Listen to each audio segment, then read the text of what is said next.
I am on page 170 for a very short little review. This is a vocabulary review for page 170. It says to write the missing term in the blank. Sorry, didn't mean to do that. The blank of a line is its ratio of rise to run. You know that. Rise over run is slope. So once you use it, take it out. The point at which a line crosses the y-axis, that's baby B, that is the y-intercept. Once you use it, take it out. The blank is the horizontal value in an ordered pair. Now let me just help you decipher this here. Horizontal follows the horizon. If you're at the ocean and you're looking at the horizon, you're looking left to right. First, and then vertical. So X is horizontal, Y is vertical. The X value is the horizontal one. Once you use it, take it out. A or an is the horizontal and vertical values that denote the position of a point on a line on a graph. So in other words, what is this thing called where you have both of those together? Two things together is a pair. That is called an ordered pair. X always comes in order before Y. Another way to say that is a coordinate. A coordinate is an ordered pair. But coordinate wasn't one of my choices. A linear equation written as y equals mx plus b is written in what pattern?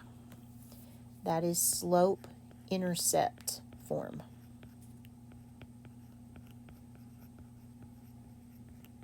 Think about how much you have learned so far.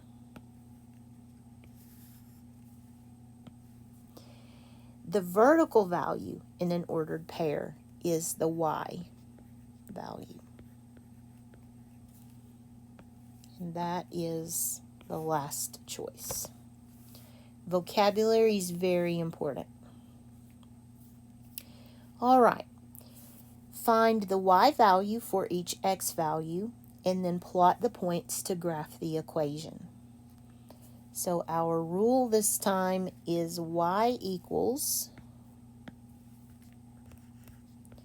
3x minus 2. And in the first scenario, we're going to use a 0 for x. And so y is 0 minus 2. Y is negative 2. So there's the first coordinate or ordered pair. Then I will do that same process again. And this time I'll use a 1 for the x value. So y is 3 minus 2. Y is 1. Okay. And then finally I have y equals 3x minus 2. And we're going to let the x be a 2 this time. So y is 6 minus 2. Y is 4.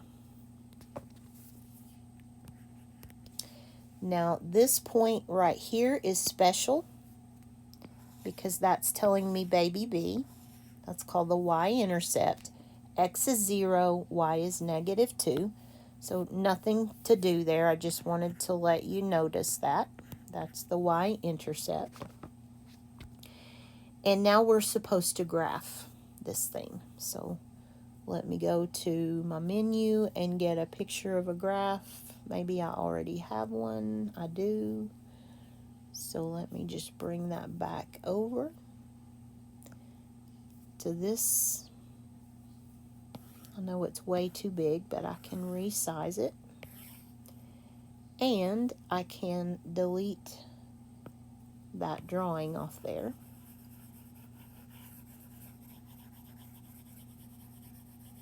All right, let me see what that is. That must have been a YouTube video that I was watching. Okay, so let's graph this table of values. I don't need this part. Sorry. I don't need this. I need this to graph. So, first thing I'm going to do is draw my coordinate plane. I'm going to draw the full plane and not just a quadrant. Well, that's not going to do it, is it?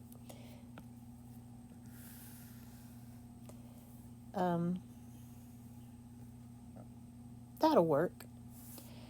The first point is 0, -2.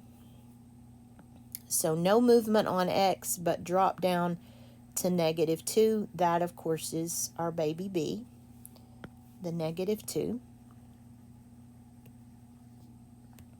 0, -2. And then we have 1, 1, over 1, up 1.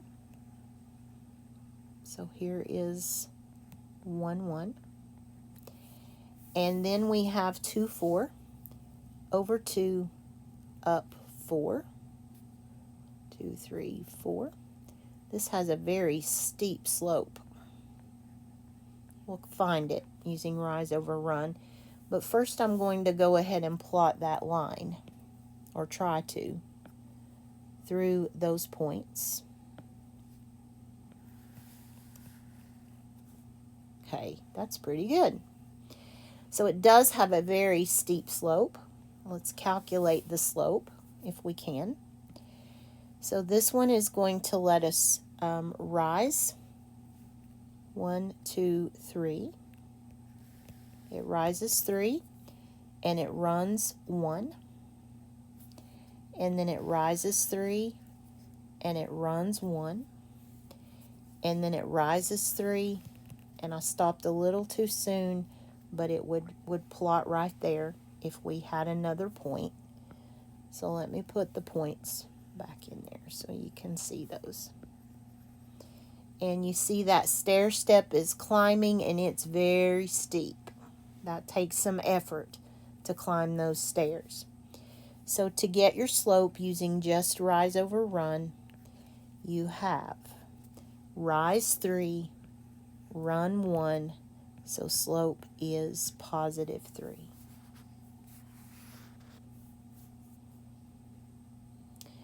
And finally, a store is running a special on cereal. The cost per box of cereal decreases the more boxes you buy.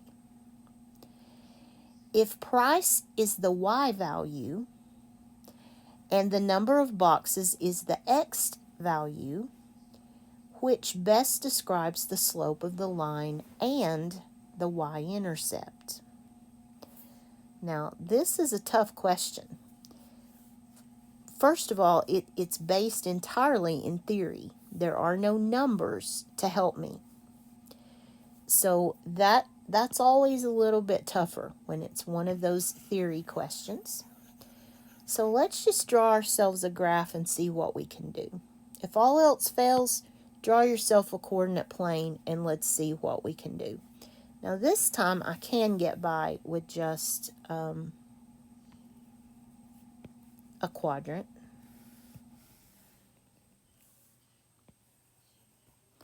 And I'm going to go back to that dependent-independent thing that we've talked about.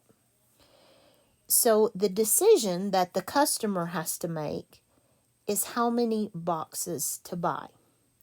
That is the thing that is up to you as the customer. is the number of boxes.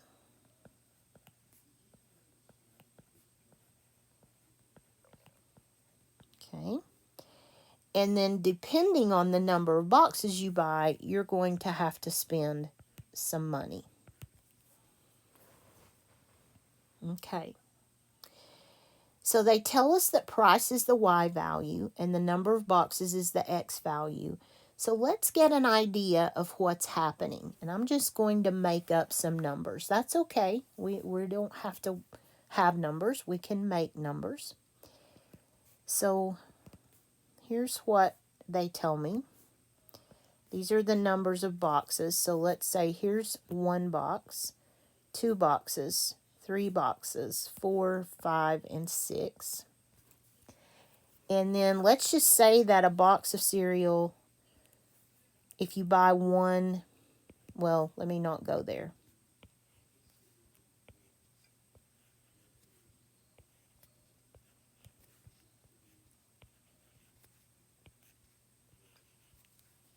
Okay. So what it's telling me is that as you buy more boxes, the price does what? It decreases. That's making me think of a negative slope. All right. If you are going to buy more boxes and the price is falling each time you add a box to your cart, the price comes down. That is a negative slope. That's a decrease. So let's just make up some pretend numbers. Okay. Again, I'm just making these up out of thin air. Let me think before I jump in with both feet.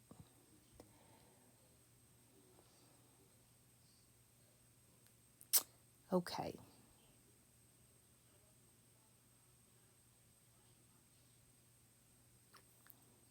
I might be about to make a mistake. Give me just a second. It's very late and I'm very tired. So let me just start plotting some points. Let's suppose that you just want, this will work. You just want to buy 1 box of cereal. So if you're just buying one, you're going to pay for it. You're going to pay, let's say, $6 for a box of cereal. Okay, if you buy 2 boxes, you can save a little bit. You would only have to pay $5 for each box. This is where my question is. The price is, okay, it's not the total price, it's the price per box. That's what was bothering me. And I couldn't put my finger on it. I knew something was bothering me, but I couldn't name it. This is not total price. This is the price per box. It's a price. It's not a total cost. Okay, at the 3rd box you buy, maybe you get just to pay $4. And you have to pay it 3 times, but you get it for cheaper per unit, and so on. So you can see that the slope is coming down. That's the first thing I was trying to get across. We knew that because it was decreasing, but the slope is negative. So we can eliminate the last 2 choices because they are not negative slopes. So even if we had to guess, we could guess right here. All right. So we know the slope is negative. That part we have. But where is the y-intercept? Is it above the x-axis or is it below the x-axis? In other words, where's baby B? Baby B is going to be right here. All right, even in our made-up scenario, if I take away those numbers, the relationship of this story hasn't changed. It's still a negative slope, and baby B, the y-intercept, is going to be well above the x-axis. So the y-intercept is positive.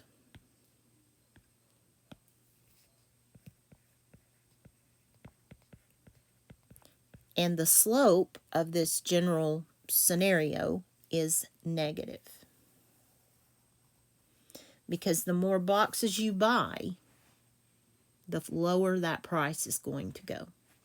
So I like B for this one. The slope is negative, and the y-intercept is positive. Okay, I believe that was all for this chapter, but let me look at page 171. Oh no, I thought that was all. I think I'm going to stop the video because it's running a little long, and then we'll come back and finish this review.